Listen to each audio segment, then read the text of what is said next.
Değerli bir merkez muhtar başkanımız, muhtar merkezi, STK'lar, hemşehrilerin maalesef devam ediyor. Bütün İslam alemi itaate sağlıyoruz. En imanı, en ukuvveti dağıtıyor. Bizim dinimiz bir, kıblemiz bir, kitabımız bir, Allah'ımız bir. Bu kadar birbirler. Bakın şu anda dahi biz imanımızdan, ahlakımızdan aldığımız bir derse ne yapıyoruz? Şu anda dahi Suriye'de 6 milyon insan, belki daha fazla buraya gelmiş. Acaba biz hangisi Yahudidir, hangisi Hristiyandır biz baktık mı? Acaba hangisi Ermenidir, hangisi başka milletlerden bakıyor muyuz? Bakmıyoruz. Çünkü niye? Bizim şefkat-i imaniyemiz, ahlak-ı imaniyemiz bize bunu göstermiyor. Bize daha fazlası nedir?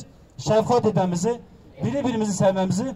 Başka dinde de olsalar asla ve asla, sonrası çok acıklı bir şey. Bir savaşta çocuklar, kadınlara, hatta Peygamber Efendimiz Aleyhisselatü Vesselam ne buyuruyor? Ağaçlara diyor, savaştayken ağaçları bile kesmeyeceksiniz. Şimdi gözümüzün önünde bu 76 yıldır maalesef bu Siyonist, bu yöneticilerin yaptığı zulme artık Yahudilerin dahi bunlara bir dur demesi gerekiyor. Cenab-ı Hak ehli imanı, ehli İslam'ı her zaman birlik, beraberlik olmalı içinde inşallah hepimize nasip etsin.